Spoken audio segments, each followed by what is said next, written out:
Hey there guys, Stal here, and I'm back with another episode for all of you, and I'm going to be doing another episode of What If Deku Had Ultra Instinct, a different variation from Anime Junkie's version, but I did indeed get this idea from Anime Junkie, so go check out his channel and his What If. It's kind of different from mine, so, yeah. Anyways, in both variations, Deku gets Ultra Instinct, so, we last left. Let's go back to a recap. What last happened in the last episode is Deku learned his quirk when he fought the sludge monster for the first time and ran away, and then when Bakugo was in danger, he had to fight off the sludge monster. Since All Might has just dropped it. Sorry, I didn't explain it on the first one. All Might just dropped it on accident. I know that's a silly reason, but whatever. All Might just dropped it in the air while he was going away and stuff. So, I was continuing the story. Deku is becoming more interested in his quirk, but he doesn't know what it is and how he can control it, because it just happens in random bursts. So now he's trying. Deku every day after school is trying to learn how to use his quirk. So now, quote unquote quirk. So now that he's trying to learn his quirk, he's like focusing and practicing, but nothing's happening. But eventually, as he's training, he's like trying to see stuff coming around him. That stuff is ki. Yeah, he starts being able to see ki and starting able to not utilize it, but more so understand it and like charge a slight amount. But he has to keep training a lot more, but he doesn't know how to get this Ultra Instinct form out. So one day when he's training, also by the way, he trains on the beach. One day while he's training on the beach, he's just punching and stuff. He's training on the beach, trying to increase his endurance and stuff. He runs into All Might, who is cleaning up the beach. And then, Deku's like flustered. He's like, All Might, am I intruding on your? Is there a bad guy? He's just super flustered at just seeing his hero. And then, All Might's like, no, just cleaning up. So he's like, good, All Might. He's kind of like stuttering a lot, and so he's trying to learn his quirk, but it's kind of confusing. He can use this energy that swirls around him, but it isn't the same as his quirk. He doesn't know what it is, but he calls it his aura. He doesn't call it ki, he calls it aura, since it illuminates off of his body like an aura. So he's kind of like freaked out by it. He doesn't know how to use it though. Then All Might uses the egg yolk simile, like maybe spread it all the way through your body.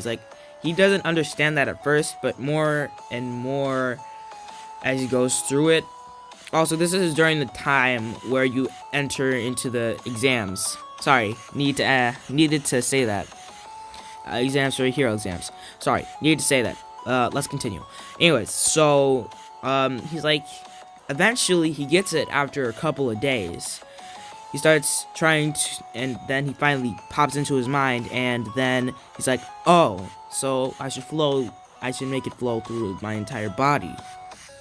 So, because he really analyzed it this time more than in the anime, and really dissected it. So now he's trying to flow his ki throughout all of his body, and he's doing it. He flows all the regular ki throughout his body. Still can't type an Ultra Instinct yet, but after a few more days of training, he's able to tap into it for a quick second. But that completely drains all of his aura, which is indeed ki, all of his aura, and then he falls on his knees, kind of gasping for wind. That second seemed like a long time for him, but actually it was pretty short. But then for some reason, he's like, man, that actually hurt.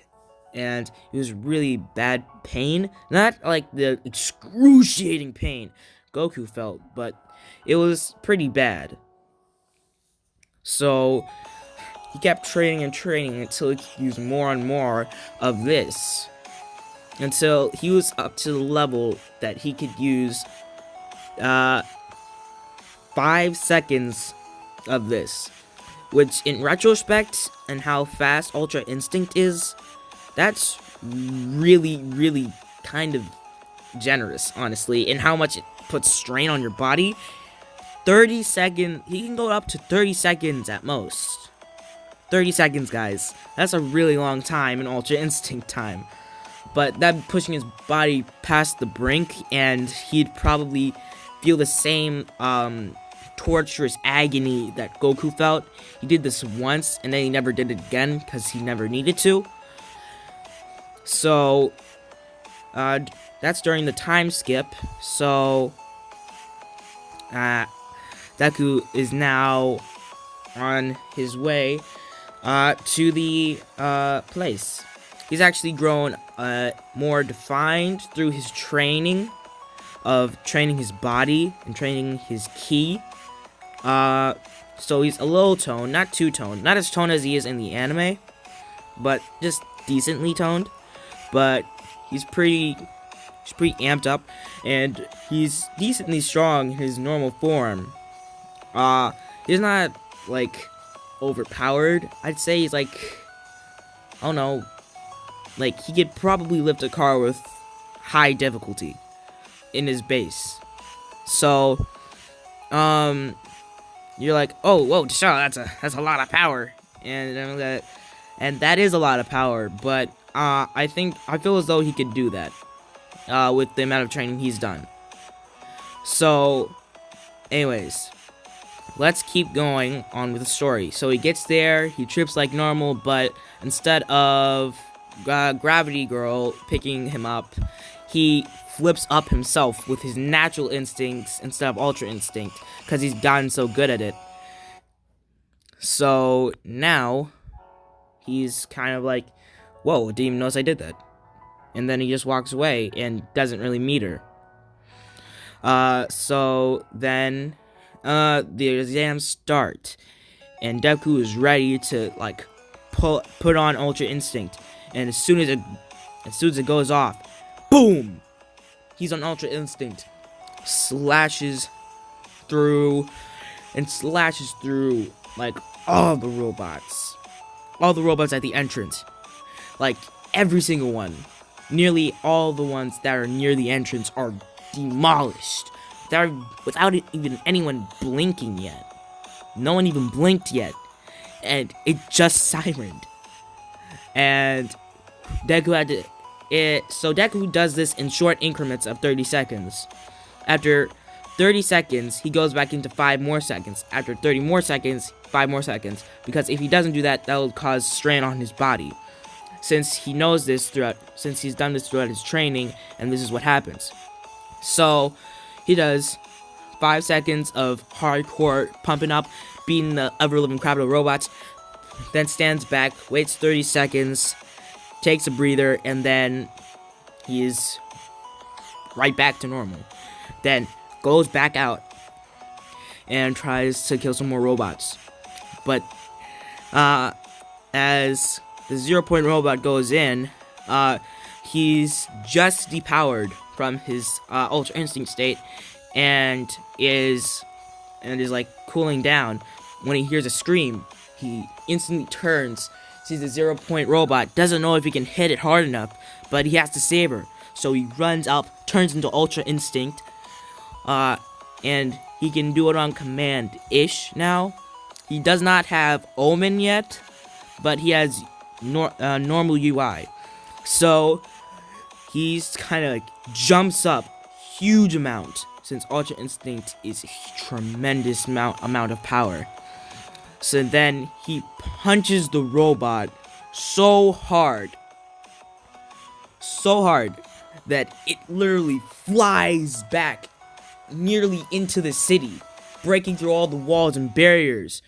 and him falling down and just landing before collapsing from using too much power. So, yeah. And, that's gonna be it for part 2 of My Hero Academia. What if Deku had Ultra Instinct?